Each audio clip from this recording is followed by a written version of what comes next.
ಮಹಾಮಳೆಗೆ ಉತ್ತರ ಭಾರತ ಅಕ್ಷರಶಃ ನಲುಗಿ ಹೋಗ್ತಾ ಇದೆ. ನಿಜಕ್ಕೂ ಕೂಡ ಜಲಪ್ರಳಯವೇ ಅಲ್ಲಿ ಸೃಷ್ಟಿಯಾಗ್ತಾ ಇದೆ. ಉತ್ತರಾಖಂಡ್, ಹಿಮಾಚಲ, ಜಮ್ಮು ಕಾಶ್ಮೀರದ ಬಳಿಕ ಈಗ ದೆಹಲಿ, ಪಂಜಾಬ್ಗಳ ಸರದಿ. ರಾತ್ರಿ ಸುರಿದ ರಣಮಳೆಗೆ ರಾಷ್ಟ್ರ ರಾಜಧಾನಿಯಲ್ಲಿ ಅಲ್ಲೋಲ ಕಲ್ಲೋಲವೇ ಸೃಷ್ಟಿಯಾಗಿದೆ. ಪಂಜಾಬ್ನಲ್ಲಂತೂ ಊರುಗಳೇ ಮುಳುಗಿ ಹೋಗ್ತಾ ಇದ್ದಾವೆ. ರಣಮಳೆಯ ರೌದ್ರ ನರ್ತನ ಹೇಗಿತ್ತು ಅನ್ನೋದನ್ನು ನಿಮಗೆ ಮೊದಲಿಗೆ ತೋರಿಸ್ತೀನಿ.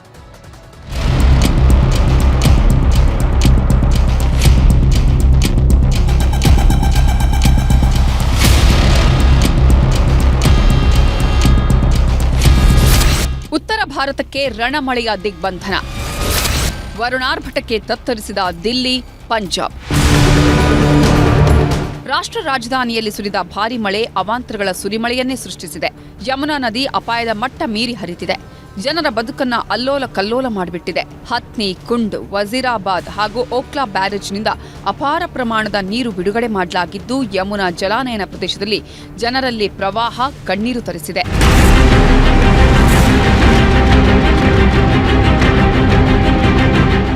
ಯಮುನಾ ನದಿಯ ನೀರಿನ ಮಟ್ಟ ಏರಿಕೆಯಿಂದಾಗಿ ನೋಯ್ಡಾದ ಯಾಕುಬ್ಬುರ ಪ್ರದೇಶ ಸಂಪೂರ್ಣ ಮುಳುಗಿದೆ.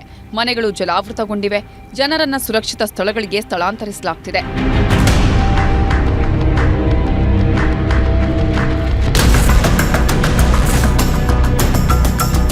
ದಿಲ್ಲಿಯ ಯಮುನಾ ಬಜಾರ್ ಏರಿಯಾದಲ್ಲಂತೂ ಕೇಳೋದೇ ಬೇಡ. ಮನೆ ಮಠ ಸಂಪೂರ್ಣ ಮುಳುಗಿ ಹೋಗಿದೆ. ಜನ ದಿಕ್ಕು ತೋಚದಂತಾಗಿದ್ದಾರೆ. ದೋಣಿಗಳ ಮೂಲಕ ಅಗತ್ಯ ವಸ್ತುಗಳ ಜೊತೆಗೆ ಪರಿಹಾರ ಕೇಂದ್ರಗಳಿಗೆ ಜನ ಮುಖ ಮಾಡಿದ್ರು. ಇದು ಹೃದಯ ಕಲಕುವಂತಿತ್ತು.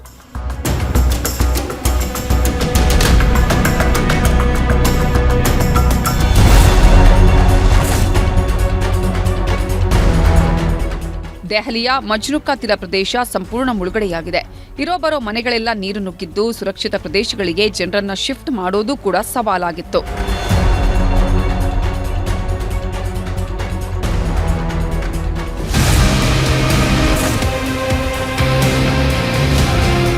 ಇನ್ನು ದೆಹಲಿಯ ವಾಸುದೇವ ಘಾಟ್, ಯಮುನಾ ಘಾಟ್ನ ಪರಿಸ್ಥಿತಿಯಂತೂ ಹೇಳೋದೇ ಬೇಡ. ಇಲ್ಲಿ ನದಿ ಯಾವುದು, ದಡ ಯಾವುದು ಅನ್ನೋದೇ ಗೊತ್ತಾಗ್ತಿಲ್ಲ. ಆರತಿ ಬೆಳಗು ಪ್ರದೇಶ ಸಂಪೂರ್ಣ ಮುಳುಗಡೆಯಾಗಿದೆ.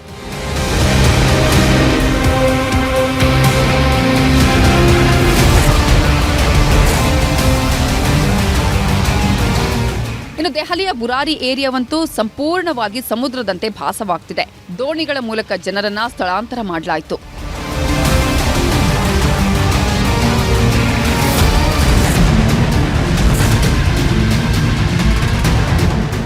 ಅತ್ತ ರಾತ್ರಿ ಅತಿ ಹೆಚ್ಚು ಮಳೆ ಸುರಿದಿರೋದು ಗುರುಗಾಮ ಪ್ರದೇಶಗಳಲ್ಲಿ. ಇಲ್ಲಿ ರಾತ್ರಿ ಎಷ್ಟರ ಮಟ್ಟಿಗೆ ಮಳೆ ಸುರಿತಿತ್ತು ಅಂದ್ರೆ 20-30 ಕಿಲೋಮೀಟರ್ ದೂರ ವಾಹನಗಳು ಸುಮಾರು 4-5 ಗಂಟೆಗಳ ಕಾಲ ಸಾಲು ಗಟ್ಟಿ ನಿಂತಿದ್ವು. ಅದರ ಎಫೆಕ್ಟ್ ಇಂದೂ ಕೂಡ ಪ್ರತಿಫಲಿಸಿತ್ತು. ಗುರುಗಾಮದ ರಸ್ತೆಗಳೆಲ್ಲ ನದಿಗಳಾಗಿ ಮಾರ್ಪಾಡಾಗಿದ್ದು, ಮುನ್ನೆಚ್ಚರಿಕಾ ಕ್ರಮವಾಗಿ ನಗರದ ಅಂಡರ್ ಪಾಸ್ಗಳನ್ನು ಕ್ಲೋಸ್ ಮಾಡಲಾಯಿತು.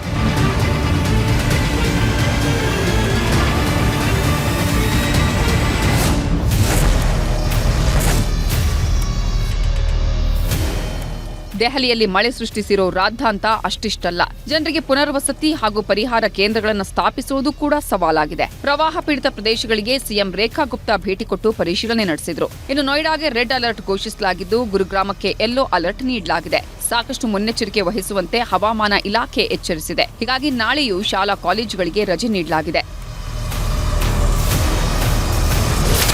ಪಂಜಾಬ್ನಲ್ಲಿ 30ಕ್ಕೆ ಏರಿದ ಸಾವಿನ ಸಂಖ್ಯೆ. ಊರೂರೇ ಮುಳುಗಡೆ, ಸಮರೋಪಾದಿ ರಕ್ಷಣೆ.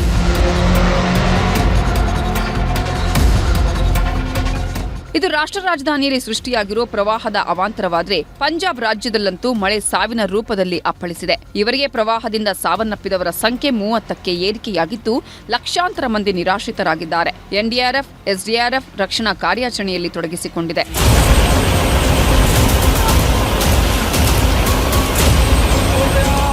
ಇನ್ನು ಪಂಜಾಬ್ನ ಗುರುದಾಸ್ಪುರದಲ್ಲಿ 4 ಗಂಟೆಗಳ ಅವಧಿಯಲ್ಲಿ ಸುಮಾರು 100 ಮಿಲಿಮೀಟರ್ನಷ್ಟು ಮಳೆ ಸುರಿದಿದೆ. ಹೀಗಾಗಿ ಇಡೀ ಗುರುದಾಸ್ಪುರದಲ್ಲಿ ಪ್ರವಾಹದ ಸಂಕೋಲೆಯಲ್ಲಿ ಸಿಲುಕಿದೆ.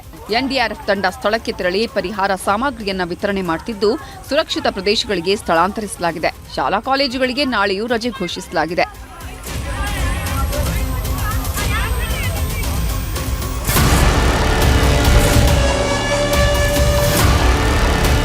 ಅತ್ತ ಮಳೆಯ ರೌದ್ರಾವತಾರಕ್ಕೆ ಅಮೃತಸರ ಪ್ರದೇಶ ತೀವ್ರ ಸಂಕಷ್ಟಕ್ಕೆ ಸಿಲುಕಿದೆ. ಜನ ರಸ್ತೆ ದಾಟೋದಿಕ್ಕೂ ಆಗದ ಪರಿಸ್ಥಿತಿ ನಿರ್ಮಾಣವಾಗಿದ್ದು, ಟ್ರ್ಯಾಕ್ಟರ್, ಬೋಟ್ಗಳ ಮೂಲಕ ಶಿಫ್ಟ್ ಮಾಡಲಾಗ್ತಿದೆ.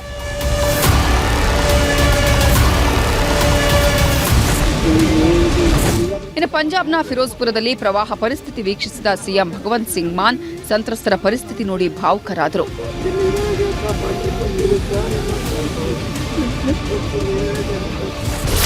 ರಾಜಸ್ಥಾನ, ಹರಿಯಾಣ, ಕಾಶ್ಮೀರದಲ್ಲೂ ಅವಾಂತರ. ಪಂಜಾಬ್, ದಿಲ್ಲಿ ಮಾತ್ರ ಅಲ್ಲ, ಜಮ್ಮು ಕಾಶ್ಮೀರದ ಹಲವು ಕಡೆ ಪ್ರವಾಹ ಪರಿಸ್ಥಿತಿ ಮುಂದುವರೆದಿದೆ. ಅತ್ತ ರಾಜಸ್ಥಾನ, ಹರಿಯಾಣದ ಅಂಬಾಲಾದಲ್ಲಿ ಜನರ ಕಣ್ಣೀರು ಪ್ರವಾಹದಲ್ಲಿ ಕರಗಿ ಹೋಗ್ತಿದೆ.